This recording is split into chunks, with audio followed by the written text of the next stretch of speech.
Shut up and sit down.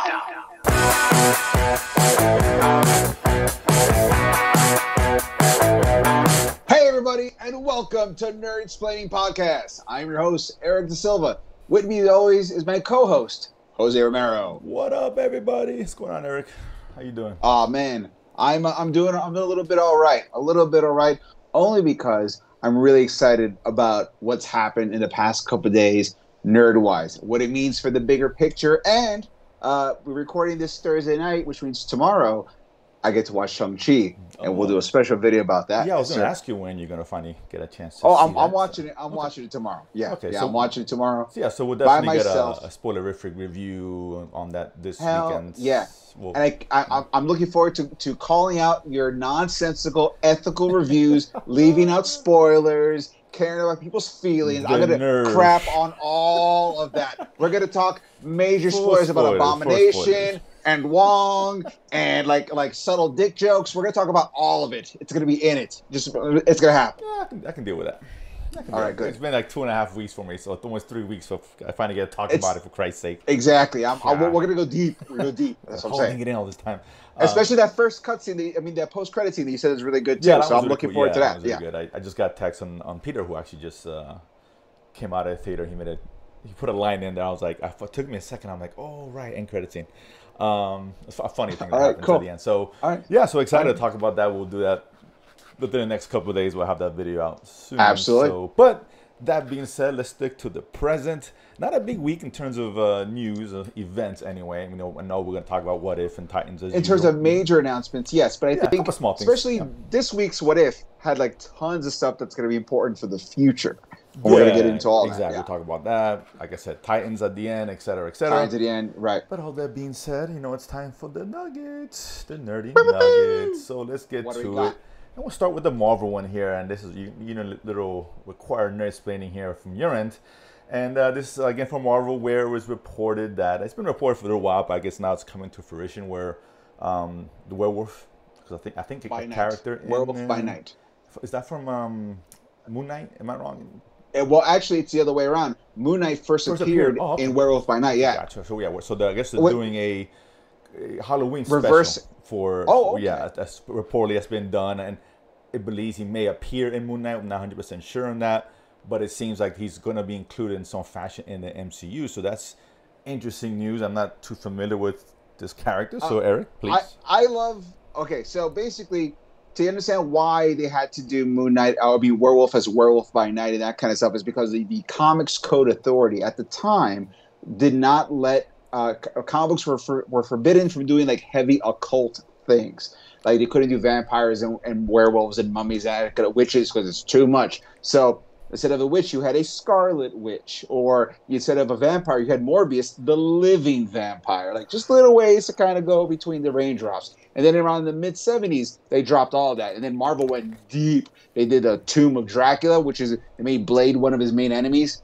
You had Frankenstein's monster, which eventually became a secret S.H.I.E.L.D. agent, which is dope. And you had Werewolf by Night, a way to kind of make their version of a werewolf stand differently than like the Universal Monster stuff, right? And I love Werewolf by Night. The only thing that sucks about Werewolf by Night is his name is Jack Russell, which is, Pretty generic. Forget a name.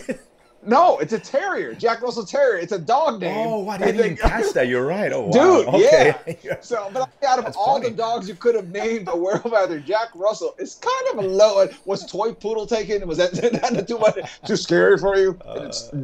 But that being said, Jack Russell has a great mythology about why he's a vampire, or why he's a werewolf, how it connects to his lineage going forward. And Moon Knight was first introduced in Werewolf by Night because Moon Knight was a werewolf hunter. That's why he was a Moon Knight, and a lot of his armor was silver, so it could hurt werewolves and that kind of thing. And then the look was so popular, and the name kind of clicked that they took that idea and said, well, he was hired as a bounty hunter because he was hired by this organization that was hunting occult creatures like the werewolf.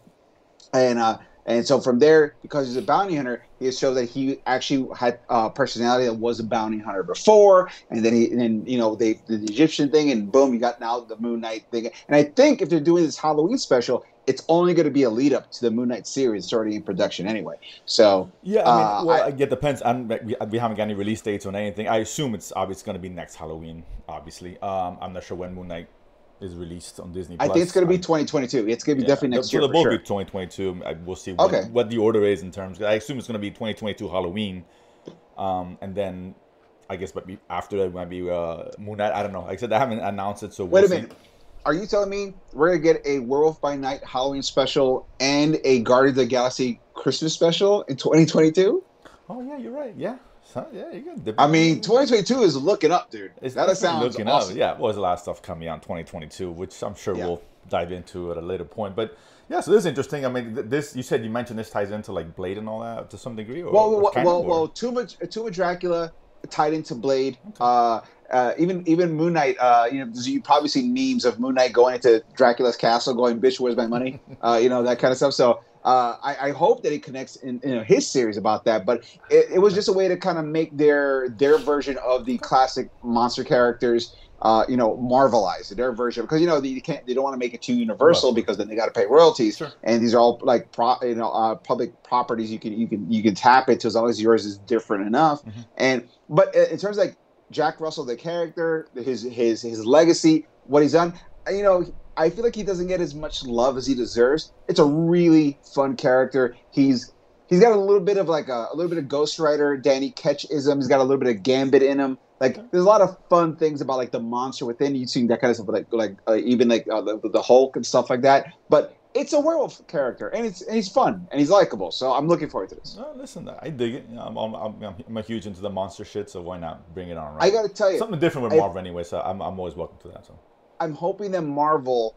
I don't know about you, how you like your werewolves. I hate werewolves that become just giant wolves. I don't like it. I like a man wolf character. You know who, in my opinion, nailed werewolves? Monster Squad. You remember Monster Squad? God, that's been a while since I remember liking it, but it's been so long. So there's classic line. Yeah. Classic line. One of the kids kicks a werewolf on the balls, and he's like, "Oh, werewolves got nards." Yeah. Like it's great. But their werewolf design to me is the epitome of what I want. I want all my werewolves to look a version of that. Maybe cool hind legs and whatnot, but make them like hulking but walk on 2 feet. Like I don't like giant wolves. So that's one of the reasons why I like Werewolf by Night is because they make them very man wolf-ish, that kind of thing. So if they make that, I'm double in. Just don't give me giant wolf. He speaks as a wolf, right? I mean, you're struggling. Okay. Okay. Gotcha. So instead of like Hulk smash like a baby, he'll be able to put parts of words together. But it's like it takes an effort because that's how powerful the wolf side of him is. I mean, he gets much more in control later on because he actually ends up joining Frankenstein's team of S.H.I.E.L.D. agents called the Howling Commandos. How fucking dope is that? Taking the old Howling Commandos from Nick Fury in the World War II and reinterpreting it as an occult version of like a S.H.I.E.L.D. division. I mean, that's my goal. If you're introducing Werewolf by Night, give me freaking Frankenstein, give me the Mummy, and give me the S.H.I.E.L.D. department of the occult. Like that, it's as close to Hellboy and the Bureau of Defense. Like that's what I want. Like give that for me. Like 2024 occult S.H.I.E.L.D. That's what I want. The uncinematic version of Hellboy, please. Yeah, exactly. They're perfectly clear. The BPRD. There, I got it. I've been drinking a little, so I got a little slurry. But yeah, that's it. Okay. All forgiven. All right. Thank you. Thank you. Move on to another property that's being tapped by and this is on HBO Max, of course, by Warner Bros. And DC, and that is a curious one. Black Canary, who we saw in Birds of Prey. Right. Is now getting her own show on HBO. Oh, movie. Is it going to be the same one? It might be a movie. So I'm sorry. Yeah, same one. I believe. Okay. So that version of the character, right? So. Oh, good. I'm glad. Yeah. Okay. Yeah. Cool. I mean, because she didn't get a lot of she didn't. I'm not excited because the character was whatever in the film, right? It was fine. Let me give this. She's got her screen power, and that's all cool. And if you've seen the Arrow TV show on CW, you kind of have an idea of like what Black Canary can do and everything. This is what makes Black Canary legit. She was one of the founding members of the original Justice League. So already you got Flash, you got Aquaman, you got her, you got the Atom. I'm trying to remember who was the other. I think Martian Manhunter was the fifth one. They fought Starro, so it kind of connects all together. No Wonder Twins? What's going on there? No, that's a cartoon. Come on, seriously, grow up, please. Can we? All right, let's move forward as adults. Cartoon was awesome, anyway, bro. Go ahead. I'm sorry. Besides, if there's no blue monkey, it doesn't count. That's what I'm just saying. Okay. So, what makes Black Canary badass is that she's like one of the top 10 fighters in the DC universe. So, on that level alone, she gets mad respect. Like she can throw down. Batman being the tops, but like she can give Batman a run for his money. At first, he'll win at the end, but that's what I'm saying. Like she's the real deal. Here's the other thing too. What makes Black Canary kind of awesome, especially Mark Waid, who, if you're a comic book fan, he's done amazing runs with Superman, Captain America, Kingdom Come. That's all him. Like Mark Waid is the real deal. Mark Waid did a reinterpretation or sort of like a deeper dive into the first year of the Justice League and how they kind of met each other and became friends and that kind of stuff. And I'm sorry, it wasn't the Atom, it was Green Lantern. That was the original team. Sorry about that. Okay, going back in. It was really cool because everyone there's got a mask except for Black Canary. He's walking around with his blonde hair. And the Flash goes, aren't you afraid of a secret identity? She's like, no, stupid. And she takes off her blonde hair and she's got short black hair, so they get a wig. So people can't notice me. And he's like, yeah, but people will still see your face. We have masks to protect our identity. She's like, you think masks are a good idea? He's like, yeah, what's wrong with masks? And she puts her hand on his face and turns the mask sideways and covers his whole face. He goes, okay, I see your point. It's pretty funny. So like, just on those 2 points alone, if they take those basics of like her personality and her power set, her skill set, and deep dive in that on HBO Max, it's going to be a fun series. I don't know if they're gonna, but if they do that, exactly, yeah. Because again, we didn't get a whole lot. I mean, they gave a part. I mean, she wasn't like a big character in the film as far as Birds of Prey, right? I assume they're gonna take that and translate it, much like with Peacemaker, I assume. But Peacemaker got much more to chew on. Way more shine. Right? Yeah, way more shine. So, I guess I'm not excited, but whatever. I mean, listen, HBO Max. Here's the thing too: Black Canary is also the main love interest of Green Arrow. So maybe this might be a way to kind of back end Green Arrow into the DCEU. It seems like doing a lot of these small characters, like Blue Beetle, for example. Batgirl, Blue Beetle. Batgirl, yeah. So which I think is a great way to do it, right? Put them in this Absolutely. In HBO Max. Absolutely. Why not? Peacemaker. And I think we're getting it eventually, the Green Lantern Corps. I heard that's a series that comes about HBO Max. Right. Absolutely, too. Right. No Hal Jordan, though. I think it's going to be John Stewart, or it's going to be the redhead Green Lantern that everybody hates, Guy Gardner. You're really selling it well there. No, Guy Gardner is great because he's a big piece of shit asshole. He's a good guy, but everyone fucking hates him because he's like... Okay, do you ever watch Venture Brothers? No. Oh, man, it would have been such an easy reference. I'm trying to think of another character you might know that could kind of compare it to. Basically, he's a guy who talks a lot of shit, and he can put up for the most part, but sometimes his ego makes him talk more shit than he could put up with. You see what I'm saying? So he's a respectable character, but his great claim to fame, is one day he was talking shit about Batman being the leader of the 80s Justice League. This is in the 80s. And he's like, why do we listen to him? He's just a guy. He has no powers. I got one of the most powerful weapons in the universe. And then Batman's like, guy, just shut up. And he's like, oh, really? Oh, okay. Tell you what, Mr. Big Scary Batman that everyone is scared of, I'll take my ring on and I'll fight you right now. He goes, come on. And when Batman turns around, he just clocks him in the face. The panel is his face, and it punched like that. And he just gets dropped. And everyone's like, that's why he's a leader. This is why. Batman, doing no powers, took out a Green Lantern with one punch. That's why he's the leader. So I hope that he's in the series just as a comic relief because he's great. Once you get through his doofy, dumb, douchey exterior, he's actually a really fun character. But that's kind of his charm, you know. Right. So let's see what. I mean, it's probably a whiles away as far as that goes, but I'm sure they'll make some kind of announcement soon because on that subject we got it's like a teaser announcement or whatever announcement for Fandom, DC Fandom, which premiered DC Fandom last year. You know, they did it all virtually, obviously, given the times. Right. And which I thought, I really liked it. I compared it to Comic-Con, which did virtual as well, and I thought Fandom was much better organized. I think a little bit too long. We didn't need 24 hours. We need 24 hours, but that being said, they had some cool panels. They gave us a lot of cool shit. I thought didn't we see the Batman trailer? Yes, the first time. Right. Yeah, a lot of Suicide Squad stuff and the panel with them, Wonder Woman 2, which we were excited before it came out. Sure. But it looks really cool. I like how it was set up. I thought they did a better job than Comic-Con did in terms of what they presented to us, in terms of the panels. It just had more meat to it at the end of the day. I heard that this Comic-Con is going to be like way shorter than last year. That's a good thing, which is fine, right? I mean, I heard it's going to be 4 years. You learn from your mistakes. Hours. Yeah, right, exactly. Listen, last year was long. They can shorten up, tighten the screws. Perfect, right? And I thought it was a really cool event. We see it is all DC. Despite what you may think about DC, I get it, but there's a lot of cool stuff coming because they talked about. Let's talk the big stuff, right?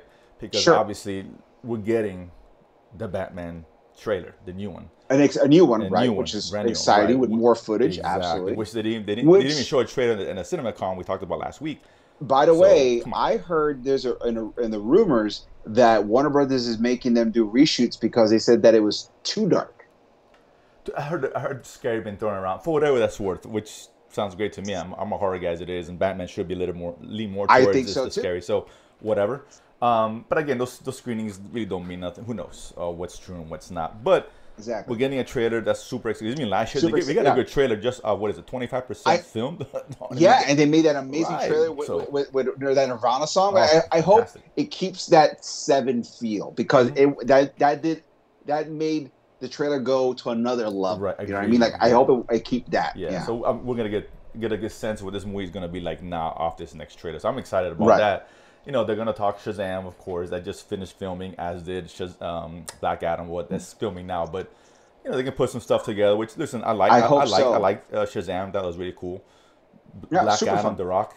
Come on, movie catch up. I mean, if you're a fan of the show, you know how Jose feels about The Rock. So bring it on. But but more interesting, I think me and you will agree on this, is Flashpoint. They're gonna probably show us some footage on that.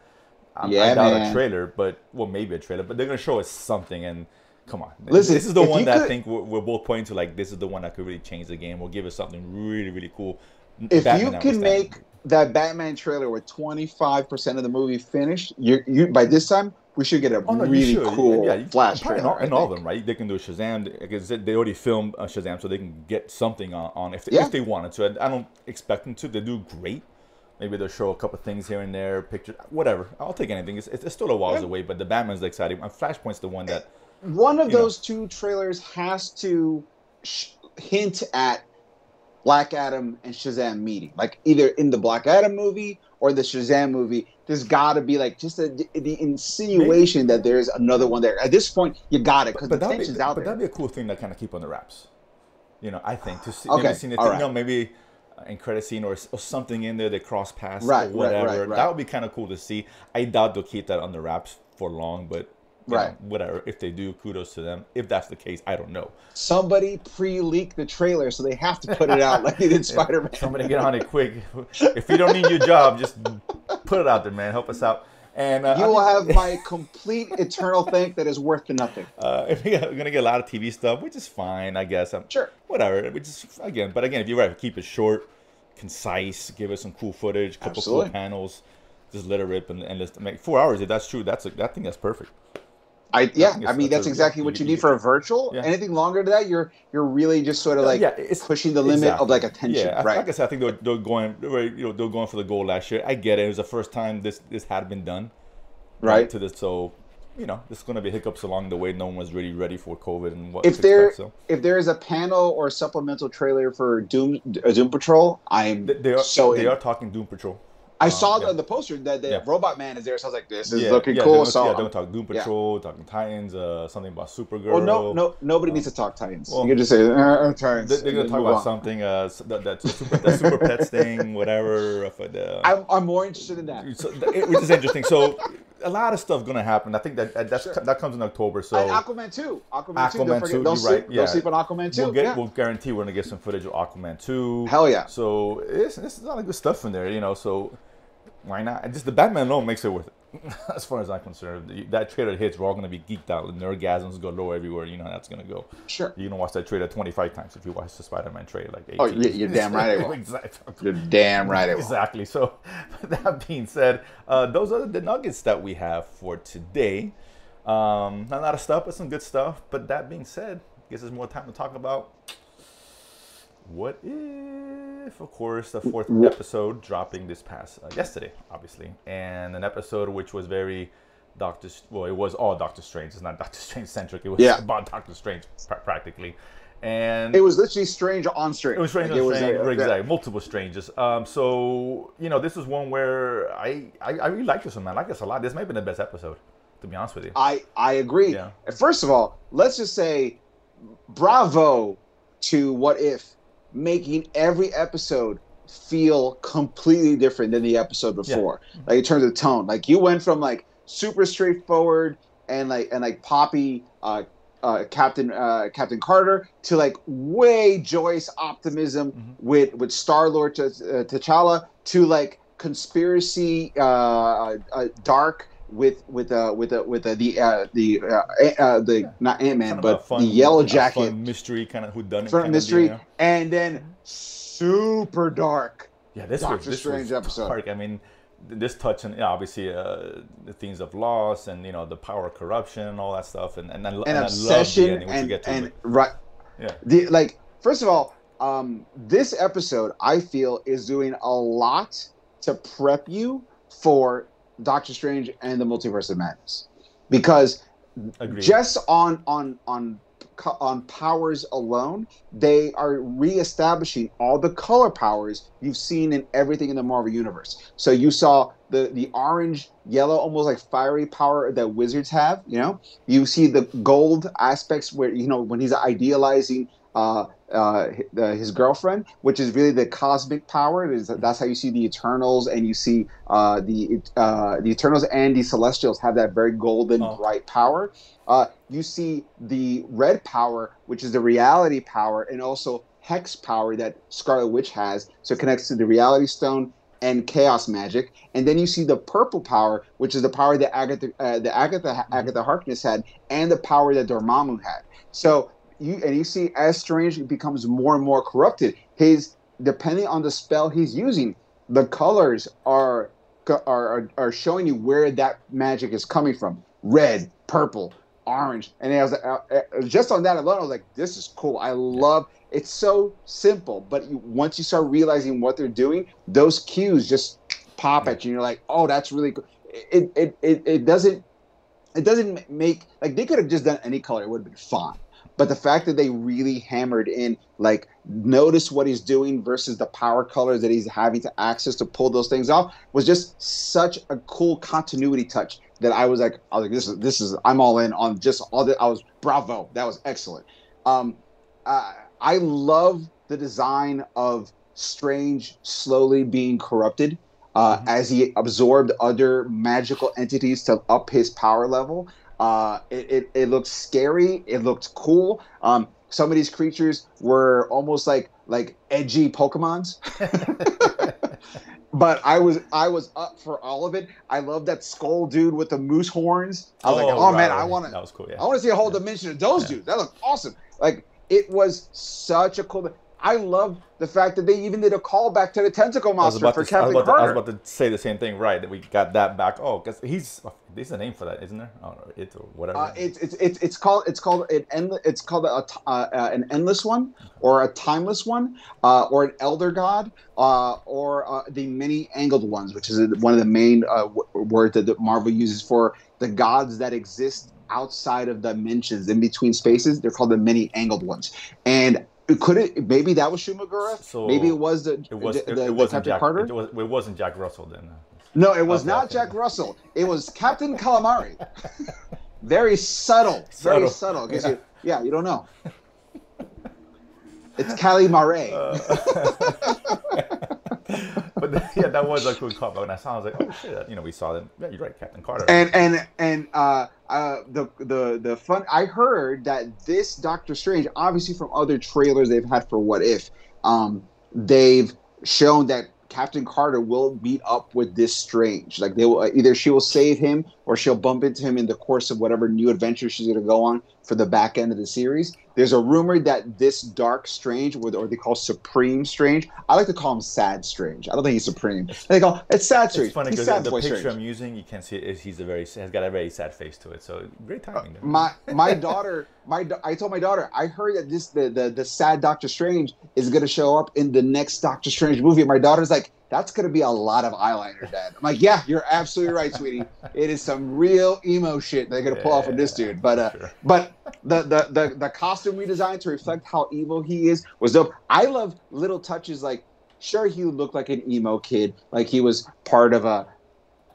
My Chemical Romance or some garbage band like that. But I love the darker he got, he would speak, and then there would be like other voices repeating him, like faintly in the whispers, like stuff like that is such a great simple touch. The fact that it became that big demonic hybrid at the end, when his obsession of trying to undo a thing that you can't undo, and it made everything fall apart anyway, was great. Like, that's how he really looks. Like, what Doctor Strange is essentially just a hologram. He's actually this now. Like, to show what corruption really does until it finally can't be hidden anymore. I mean, there's analogies for like substance abuse and like mental disorders, like all that via magical superheroes. Just fantastic. I so enjoyed the series. I felt really bad in like the first 2 minutes where he just kept seeing his girlfriend die over and over.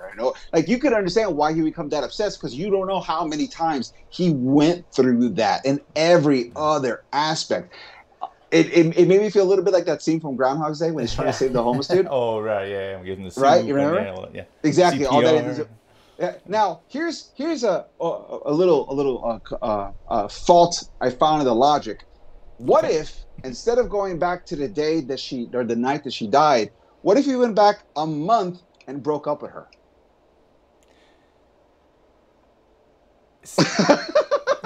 That wouldn't be possible, because what the show, this is what I liked about that, why they didn't do something like that, right? Okay. Which is why I wasn't a huge fan of what Endgame did with their time travel, which is nonsense.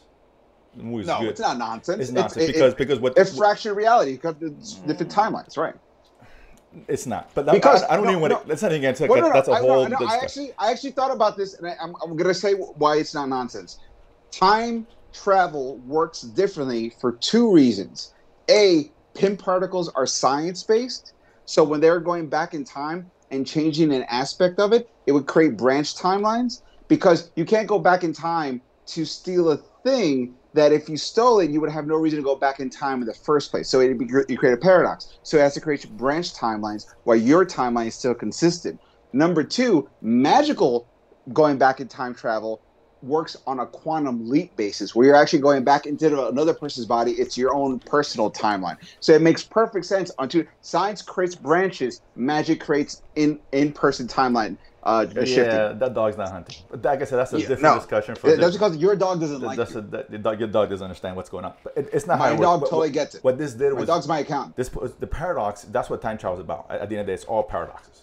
Sure. And this is what this episode pushed, which is why it made Endgame look kind of ridiculous, which is fine. Again, not to enjoy the movie, but it's just bad. Like, we can have a 2-hour discussion about that. But the point being is that they kept the premise that, listen, you can't change it. What's done is done. What's said is said. And if he goes back to his girlfriend broke up, he can't do that, because he has his reason to go back in time is the fact that his girlfriend died. So you can't change it. Which is what what's her phrase told her. She's the reason that you became right, and she made a point to make that. She made it clear. Hey, if you go back, then you need a reason to go back. Just like the reason to go back, because the Thanos and the snap, that all has to happen. Otherwise, why go back in time? So what didn't work in Endgame, it worked here. And I love that part about it, which is why, again, why go back? Because you can't change what you just can't change it, which is cool. I thought that was great. I really did. And I love the ending, number one, because I mean, yeah, we're gonna get that. But one quick thing. The other thing that this series does, besides reaffirm like magic, the colors of magic is where your sources are coming from and what it means you're doing. I really, really, really like the idea of fixed moments in time. Like, these things need to happen no matter what. No matter what. And if you change it, the entire universe collapse on itself. Right. Like a bad Jenga tower. You just pull that one piece. Like you need that fixed point. And for Doctor Strange to be Doctor Strange in this universe, she needed to die. Right. And if you take that away, then everything falls apart because then he could never become Doctor Strange. But he still did all those things. Right. So now it just becomes it's a chain reaction that has to again the paradox that has to repeat itself over and over. Otherwise, it doesn't exist essentially. So and such very cool. a bummer. Like all that obsession, all that effort, countless years, maybe hundreds of years. A long time. It was whatever. They didn't specify, but it had been a while. Because the other guy got really old. Bohan. Thank you. Yes, and it's like, and he mentioned he's. Which, by the way, in hundreds of years. Who knows how long? You know. In the comics, Bohan is actually the alias of Cagliostro. So he was that old guy. Was like he looked like sort of like a protector, like Wong was in the Ancient One Citadel. But that's his library. Ah. So that's why he like guided him and that kind of stuff. And before those books eventually got into the hands of the Ancient One and her school, that's where it was. Because if you notice, the book that he opens up is actually the page that Caecilius takes out in the first Doctor Strange movie. He actually went back in time before those books became lost and then found again by the Ancient One. Gotcha. So it all actually connects. Story, like timeline wise, it all makes sense. It was incredibly well written. I thought. It probably is the best episode so far. I think so. Absolutely. I don't think I'm going out on a limb. And the most heartbreaking part to me was he saves her. She sees him for what he really is now, like what he's done to himself to get there. And then she immediately starts to dissolve because the universe is falling. And everything becomes like this little crystal marble. Like all the universe is gone. And it's just him stuck there by himself in his wallowing. And he had become so powerful that he was able to see the Watcher. And the Watcher's like... Very cool. Yeah. He's like, hey, I'm out. That's it. You're on your own, man. Everyone told you no, but you thought you knew better. All right? Oh, peace. I'm going to watch you. Which was cool. But like I said, and I love that ending. They didn't, go for the easy way out. They stuck with it. They stuck with it, man. Good, committed. That sad whimper at the end. Yeah. Like when as the episode ends, you can just close your eyes and you could still faintly hear in the back of your head. Like it is such a sad and haunting moment where you see where if you're the kind of person who can't admit you're wrong, that's where that kind of arrogance and self-centeredness will lead you one way or the other. Not to the extent of Doctor Strange Universe, but eventually everything else falls apart and you're just down to that stuck into that one little thing. Yeah, that obsession that drives and drove and But I will say, watching this episode makes me now reaffirm to everybody, Doctor Strange is super cocky and super flippant that he feels like he can really handle anything. So it totally makes sense that he did the spell for Peter. Because people are like, why was Peter? If Peter dies, then sure, I'm with you. I gotta bring him back. But yeah, like just honestly, go through this. episode 2 and episode 4 are tied for best episodes so far. I think like, those two are so solid. This may edge it out. It's a little bit darker, so just for me, but really close. But either way, they're both great. Don't get me wrong. This is a great episode, so I can't wait to see what they do next on that. Conversely, on the flip side of that, let's dive in a little bit to your favorite show. I'm sure that is Titans. Another show that made me feel sad, but for a complete different set of reasons. I didn't hate the episode. I'll start with that. I don't want to poo-poo it. I didn't hate the episode. Okay. It's not a great episode, but it's still better than episode. It's still better than episode 4 at the end of the day, right? Episode 4 is like the low point, right? That's been those of mine, right? Yes. So if you get below that, you're in some serious shit. You're like, I'm out of this show kind of shit. Episode 4 is when you realize you have a problem. Right. It's like worse than Doctor Strange had. It's like, bad. But this one was better than that. So for whatever that's worth, and we got, I get more story with the sister or whatever. Blackfire. We got obviously more of the new introduction to Lady Vic. Is that her name? Lady With the sword, the woman with the sword. Yeah, I don't. Honestly, Is it late? I think I so didn't like the episode. I totally forgot her name. I was just watching, going. I think you it's Lady. Let kidding me me? see, Lady. Let me look at her. Yeah, Lady Vic is her name. Yeah, Lady Vic. Lady. You know, there's a character called Lady Shiva. They should have just brought Lady Shiva. There's no Lady Vic that I'm aware of. There's Lady Shiva, which is badass. That would have been awesome. Is she not part of? Let me see if she's part of the comic books here. I don't think so. Yes, a character. Yes, she's a character in DC Comics universe. She's an English noblewoman who works secretly as an assassin, bounty hunter, and mercenary. She's employed on a semi-regular basis by Roland Desmond and appears most frequently in antagonist of Nightwing. There you go. Oh, must be okay because I don't read Nightwing, so that's what it is. I don't read Nightwing, so I apologize for not knowing Lady Vic. I know Lady Shiva because she's the real deal. I don't know a Nightwing character from Bloodhaven called Lady Vic. I'm sorry. Shame on you. What you could do is go back in time and read it, and they'll cry. Come back. Why do I waste all this time learning about a character that the show treats horribly and doesn't do nothing for me to remember who she is? So with that being said, I mean, your thoughts on it, man? I mean, like, look, I don't want to shit on the show. I mean, I can sit and shit on the show. I really could. I don't have the strength right now, but I'll let you. Well, I'll do Please. it. I'll do it. Okay, listen. Let's talk about. Oh, geez, even my phone was. Oh, your phone's like. Yeah, I don't want to talk about this. We're over. Let's talk about the good. The show ends. No. The credits rolled, man. That shit was. And I walked away. They gave Superboy a mild redemptive moment because he was able to this time beat the explosion on the thing. He learned. And so he feels like he learned. He did. Yay! Look, a good thing over here. Good for him. And then for some reason they made Barbara Gordon sort of like a Catwoman just to piss off her dad. Like, I don't know. Maybe I'm old-fashioned, but I remember a time when a girl wanted to piss off her cop dad, she would have sex with a black guy, and that'd be the way to do it. So the fact that they did this, I thought was weird. Come on, you say fuck all the time, show it. Yeah, I was okay with that. As far as I was indifferent. I was like, whatever. It's so out of character for Barbara Gordon that I was like, yeah, sure, whatever. And then they're like, look how cool Barbara Gordon is, and she fights in a wheelchair, and that's cool if the other person is working at 1/10 speed, because if not, she should have been dead. If Lady Vic came in and murdered like 4 people in the very beginning to show you how badass she is, and yet she's moving at the pace, like, you know how they have like body weights on that you can put on there? They must have been like 50-pound weights on her arms or legs. Like, I'm gonna give myself a handicap, and Barbara's like, how dare you? And they would fight. Like, it is such a bullshit fight, and they're trying to make her look awesome. And I've seen cool wheelchair Barbara fight in the comics. That scene was not it. It was a waste.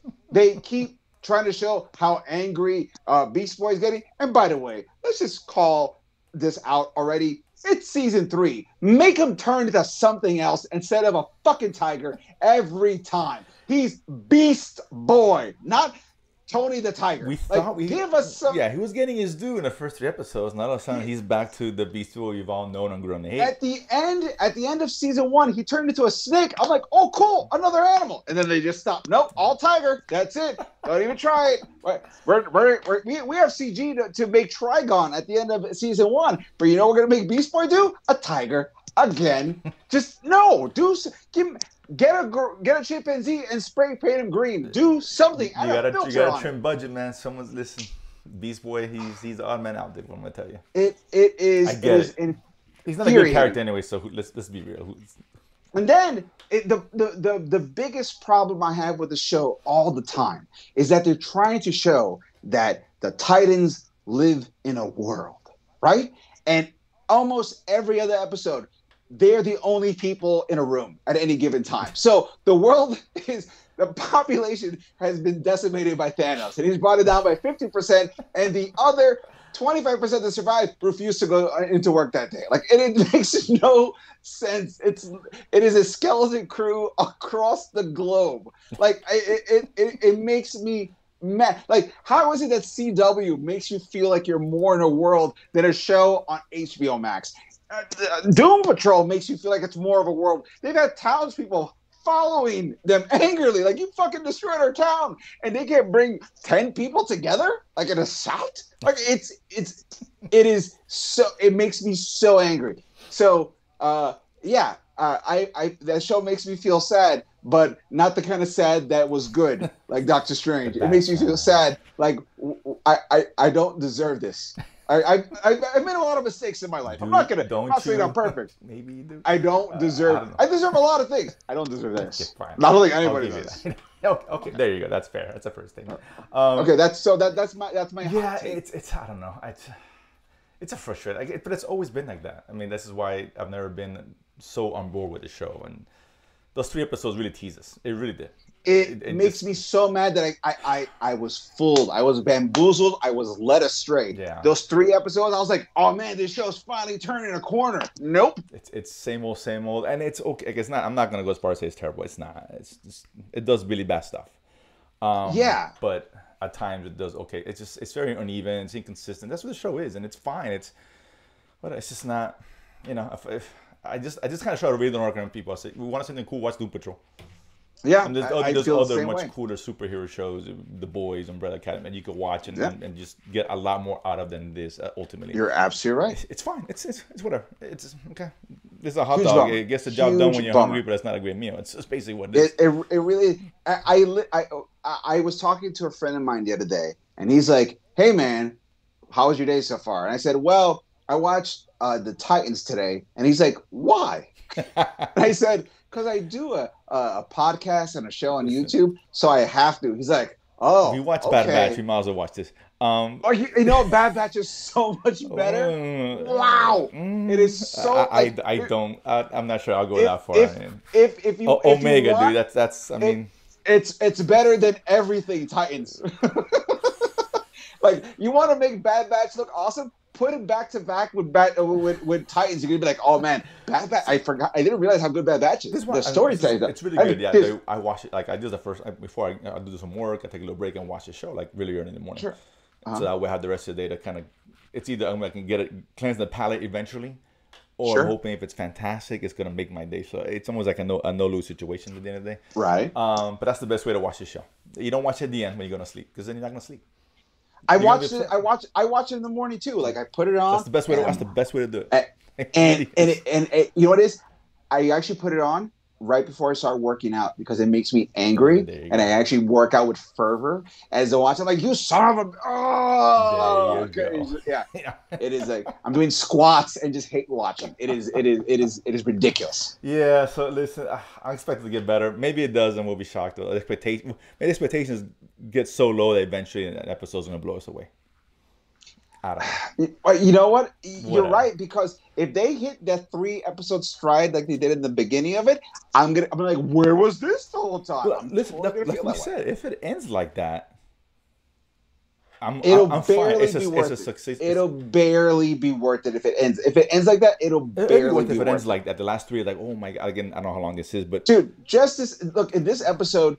The whole thing where Jason Todd is mad at the Scarecrow, so he starts giving selling it. I was like, dude, just die already. Like, who cares? You know, obviously, this is that's what they're leading towards. But he's gonna, it's gonna probably come together to defeat Scarecrow. He's gonna sacrifice himself or something like that. But they killed Tim Drake's dad. Tim Drake becoming the next Robin. Of course, yeah. So I mean, I now understand why they introduced Tim Drake is not to introduce him as Red Robin as he currently is in the comics. Sure. It's to make him the new Robin because Jason Todd's going to get knocked out because he's an irredeemable garbage piece at this time, and it's just annoying. You're right. He's they better not redeem this guy. I'll be off the show at that point. I'm totally off that. Keep him as Red Hood as a villain, or just kill him off because whatever. There's no way backwards. Yeah. And quite frankly, he's hitting Christian Hayden Anakin level annoying to me. You're right. He's in that level. I mean, if he can sacrifice himself, I'm fine with that. I'll take that. That's fine. Not a full redemption, kind of half, but if we die, it's fine. Everybody wins. So, I mean, whatever. It is what it is. We got what if, so whatever. And thank God. We keep thinking Doom Patrol. Okay, a few more episodes, we got Doom Patrol. Yeah, man. Whatever, Doom Patrol. I'm waiting for that, man. Yeah, absolutely. Great. And we got Star Wars Visions coming out in the that's gonna be like next week, if I'm not mistaken. No, it's at the 22nd, like 2 weeks. I'll double check, but either way, it's coming up pretty soon. So I'll let you know right now. I have the list. The 22nd. Okay, you're right. Yeah, okay. I know. So 2 weeks. Oh, perfect. So yeah. Oh, What If's still going on, isn't it? Yeah, it is. What If is probably going to be, because What If is 9 episodes. We just hit episode 4. So we got 5 more weeks of What If. but in 2 weeks we start getting we're gonna Visions. have, wow, 2 shows dropping on the same day. That's interesting. Yeah. Well, Oh, okay. are they doing Wednesdays on for Visions as well? The 22nd. Oh yeah, because you're keeping Fridays off, Yeah, right? yeah, They're keeping Fridays off. 22nd is a Wednesday. So that's interesting. Yeah. So now I got to wake up half an hour earlier than I usually do to squeeze in What If and Visions. Well, That's fine. They're both 30-minute shows, so yeah. So I'll wake up an extra half an hour. Yeah, exactly. I'll squeeze both and it's fine. So I'm really looking forward to Star Wars Visions anyway. And then what I'll do is I'll put Titans on the TV, but rewatch Visions on my phone, so it's not so bad. You can watch it back again. It's cool. Jason. Yeah. Todd. Okay. You get a cool scene. Oh shit. Oh wait. I get it. But I think that's how we all should watch it. That being said, we'll end on that high note. That has been the week, and as I said, some really cool stuff to look forward to. Great What If episode. I'm looking for. I heard the next week is going to be Party Thor, which with Chris Hemsworth as Thor. So super excited about that. Okay. So it's gonna be a fun watch. Okay. And then you can work out while watching Titans, so you actually get a good workout in because you hate exercising. That's fantastic. And then come check out our episode. We'll talk all about what you saw, which is fantastic as well. So, guys, this has been Nersplaining. Thank you so much for tuning in. We appreciate you guys watching. We appreciate you guys reaching us out and let us know what you thought about the episode, things we should talk about. We appreciate you guys telling your friends about it. All that is very cool. Don't forget to click and subscribe for not only this show, but all shows on the Latin News Network YouTube channel. We have this show. Jose does his own show called The Real Mentor, where he reviews different TV shows and movies, and he gets exclusive reviews for movies before they even come out. So you'll get a non-spoiler and eventually a spoiler-filled review of those as well. And we have more shows coming up, planning to come out. So please click subscribe. It helps us out tremendously. So the more that you follow us, the more we can put stuff out. And then eventually we can stop working our jobs and do this full time, which is fantastic as well. Guys, don't forget you guys can check me out at ericdasilva.com. You can watch all the original audio episodes of Nersplaining now available there as well, including you can buy my album, Adorably Offensive. It's $10. It is a perfect gift for someone who likes a smart-ass comedy album of jokes that are borderline dark, but just fun enough that you can share with your family or someone you hate. Give it to them and then make them mad. Like, I can't believe you spent money on me. And then they hear me go, oh, it's pretty funny, but I hate him even more because now he knows how funny I like things. And it's, all that work tonight. It's better than Titans. I'm telling you, it gives you a good feeling when you do that kind of stuff. I appreciate that as well. And don't forget to follow us on Instagram at NerdsplainingPod, or you can follow us on Twitter at Nerdsplaining_. And once again, my name is Eric Da Silva. This has been Jose Romero. We have been Nersplaining. And if you don't know, now you know. Peace.